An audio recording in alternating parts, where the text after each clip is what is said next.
सौतेली माँ से प्यारी चाची।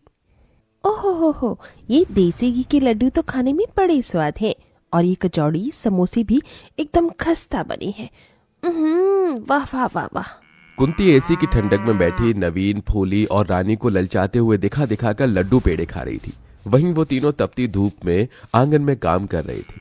अरे ओ रानी, फूली, ये फुहारपना मत दिखाओ, जल्दी जल्दी हाथ चलाओ।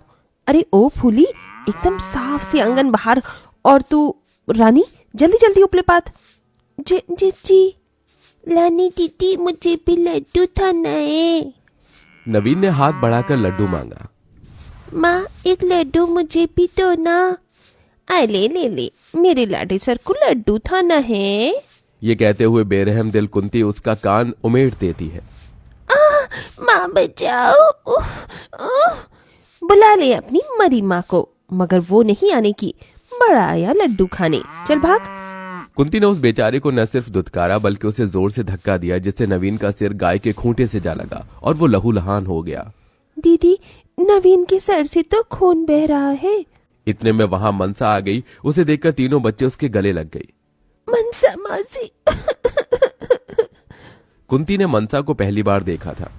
इतने में उमेश खेत से लौट आया। कुंती तीनों बच्चों को छोड़ अंदर चली गई। रोते मन से मनसा ने कहा, उमेशी, क्या है ये सब?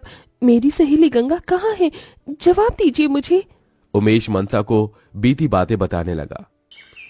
देख गंगा, इस बार मुझे बेटा ही चाहिए। पहले ही इन दोनों मनहूसों को मेरी छाती पर मर दिया है। अगर इस बार भी बेटी पैदा हुई तो उसे खौलते दूध में डाल दूंगा। गंगा की शादी कुछ साल पहले ब्रिज से हुई थी, जिससे उसे दो बेटियां फूली और रानी थी। दोनों बच्चे जल्दी होने की वजह से गंगा का शरीर एकदम कमजोर हो गया था, मगर ब्रिज की जिद से वो तीसरी बार गर्भवती है। वो दिन रात भगवान के आगे यही विनती करती कि उसे बेटी ना हो, और उसने तीसरी बार एक बेटे को जन्म दिया। रानी, फूली, तुम दोनों को अपने भाई का ध्यान रखना है। ये कहकर गंगा ने अपने जन्मे बेटे को गोद में उठाकर कहा, मेरे लाल, मुझे माफ कर देना। मैं तुझे अपना दूध भी नहीं पिला सकती। मेरी उम्र तुझे लग जाए। जियो मेरे लाल। और खुद मरते हुए भी वो माँ अपने बच्चे को जीने की दुआएं दे गई। इधर गंगा की चिता की आग ठंडी भी न हुई और ब्रिज ने कुंती से दूसरी शादी कर ली और तीनों बच्चों के लिए सौतेली माँ ले आया। घर में कदम रखने के साथ ही कुंती ने उन पर अत्याचार ढाना शुरू कर दिया। कुंती उठकर आई और रोते बच्चे को देख दांत पीसते हुए कहा, अरे ओ नासपीते, बंद करिए भैं भैं भैं, वरना चुटकी भर नमक चटा दिया ना तो तेरा भी खेल खत्म। माँ, इसे भूख लगी है, थोड़ा दूध दे दो। क्यों, ये राजा का बेटा है क्या जो दूध पिएगा? पानी चटा दे। दीदी, पिताजी, ये कैसी माँ लेकर आए हैं? ये बहुत बुरी है। ये सुनके कुंती ने बौखलाकर बेचारी फूली को बहुत पीटा। ये ले, और मार खा, ये ले। दीदी, बचाओ मुझे। रानी अपने भाई को गोद में लिए अपनी सौतेली माँ के पैरों में गिर गई। माँ, छोड़ दो मेरी बहन को, उससे गलती हो गई। निकल गई हेकड़ी। कान खोलकर सुनो, कल से तुम दोनों इस घर का सारा काम करोगी, लिपाई पुताई से लेके खाना बनाने तक। अब तो कुंती खुद पैर पसारे बैठी रहती और उन बेचारे बच्चों से गधों की तरह काम करवाती, तब जाके उन्हें एक रोटी देती। उन्हें न भरपेट खाना मिलता, न कपड़े, न माँ की ममता। उन बेचारे बच्चों का जीवन उनकी सौतेली माँ के चलते किसी नर्क से कम नहीं था। 4-5 साल बीत गए, न नवीन को भरपूर खाना मिला, न समय से टीकाकरण हुआ, जिससे उसके पांव अब पोलियो से ग्रसित हैं।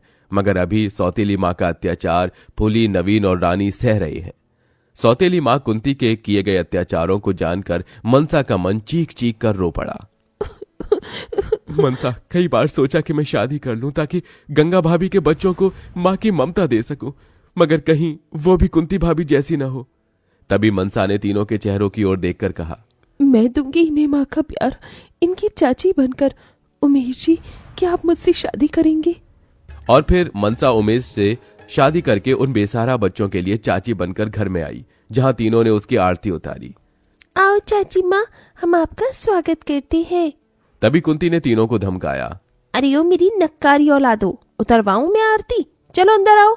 अपनी सौतेली माँ के खौफ से तीनों डरे सहमे से चले गए। तभी कुंती ने मनसा को गुस्से से घूरा। अगले दिन तड़के सुबह कुंती ने तीनों को लात से झकझोरते उठाना चाहा। अरे ओ मेरी नास पीटो, नकली औलादो, उठो और काम पर लगो। बच्चों को काम करने की कोई जरूरत नहीं दीदी, अब इनकी चाची आ गई है। तू है कौन? हाँ, और तुम तीनों चाची के पल्लू में क्या छुप गई? निकलो बाहर, वरना गाल लाल कर दूंगी। तीनों बच्चे मनसा का आंचल कसकर थाम लेते हैं। चाची हमें बचा लो चाची, वरना सौतेली माँ मारेगी हमें। तभी माँ होने की धौंस झाड़कर कुंती ने कहा, क्यों रियास्तीन के सांप, तेरी चाची क्या कोई तोप है जो तुम तीनों को मुझसे बचा लेगी? चलते हो या दूं एक रखकर? तभी जैसे ही कुंती ने हाथ उठाया, मनसा ने उसका हाथ रोककर कहा, खबरदार, जो उन्हें हाथ भी लगाया तो मुझसे बुरा कोई नहीं होगा। मनसा के इस कहे पर कुंती बौखला गई। तो होती कौन है इन पर हक जताने वाली? मैं उनकी माँ हूँ, इन्हें मार सकती हूँ? सिर्फ हक जताने से और दावे करने से कोई माँ नहीं बन जाता। अगर 9 महीने इन्हें पेट में रखा होता और जन्म देने की पीड़ा सही होती तो सौतेलेपन न करती। मुझे लगा था तुम्हारे अंदर प्यार से इन बच्चों के लिए ममता जगा दूंगी, मगर शायद तुम्हें प्यार की भाषा नहीं समझ आती। चलो जाओ यहाँ से। कुंती पैर पटकते हुए चली गई। तभी मनसा ने मुस्कुराकर कहा, तो जल्दी से बताओ मेरे प्यारे बच्चे क्या खाएंगे? चाची हमें खीर पूरी खाना है। माँ जब थी तो अक्सर मेरे दीदी के लिए खीर पूरी बनाती थी। थोड़ी देर में मनसा ने तीनों के लिए खीर पूरी तैयार कर दी और तीनों को परोसा। गर्मा गर्म खीर पूरी, ये लो बच्चों, तुम खा क्यों नहीं रहे हो? तभी रोते हुए मनसा को देखकर रानी ने कहा, चाची न जाने क्यों आप में माँ दिखती है। यह सुनकर मनसा का दिल भर आया। उसने रानी के सिर पर ममता भरा हाथ रख के कहा, मैं तुम्हारी माँ ही तो हूँ, चलो अब माँ के हाथ से खाओ। बस चाची अब पेट भर गया। तीनों को खुश देखकर उमेश ने कहा, मनसा तुम्हारे आ जाने से इन बच्चों का बचपन फिर से लौट आया है, शुक्रिया तुम्हारा। उमेश जी, क्या ये बच्चे मेरे नहीं? मुझे इनसे मेरी सहेली गंगा की परछाई दिखती है। ये तीनों मेरे लिए अनमोल हैं। दिन बीतते गए। मनसा ने नवीन को पोलियो ठीक करने के लिए खुद को पूरी तरह झोंक दिया। वो उसके पैरों की मालिश करती, जिससे नवीन आम बच्चों की तरह चलने फिरने लगा। इधर कुंती जल भुन रही थी और उस रोज वो तीनों को खींच कर लाने लगी। जब देखो चाची के चमचे बने फिरते हो, चलो यहाँ से, वरना तीनों की टांगे तोड़ दूंगी। चाची हमें बचाओ, ये सालिम माँ बहुत बुरी है। कुंती उन्हें घसीटने लगी। तभी एकदम से ब्रिज आ गया और उस दिन जैसे उसके अंदर का सोया हुआ पिता जाग उठा। कुंती छोड़ दो बच्चों को। माँ हमें छोड़ दो। तीनों भर्राई आंखों से जाकर मनसा से लिपट गई। चाची चाची। तभी कुंती ने अपनी एक नई चाल चली और ब्रिज को बुरी तरह भड़काने लगी। अजी आप बच्चों को इसके हवाले सौंप रहे हैं? ये इनका मन बढ़ा रही है। बच्चों पर लगाम खींच कर रखना चाहिए। मैं इनकी माँ हूँ, इनका अच्छा ही चाहती हूँ। तभी ब्रिज ने स्नेह भरे नजर से अपने तीनों बच्चों की ओर देखकर कहा, बच्चों तुम किसके साथ रहना चाहते हो? तीनों की आंखों से टप टप आंसू चूए जा रहे थे। उन्होंने एकदम मनसा को देखकर कहा, हमें चाची के साथ रहना है। चाची सौतेली माँ से अच्छी है। ठीक है मनसा, मेरे बच्चे आज से तुम्हारे हैं।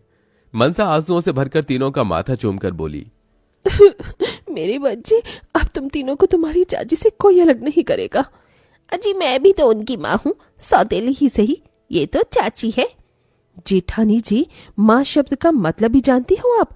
जो खुद भूखा रहकर अपनी औलाद को खिलाए वो माँ होती है। जो रात भर जागकर अपनी औलाद पालती है वो माँ होती है। जो खुद तपती धूप में पैरों में छाले पड़ने के बाद भी अपने बच्चों के लिए मेहनत से पीछे ना हटे वो माँ होती है। मगर आपने सौतेली माँ की सारी हदें पार कर दी। इन मासूम बच्चों को भूखा रखा, इन्हें मारा पीटा, अत्याचार किया।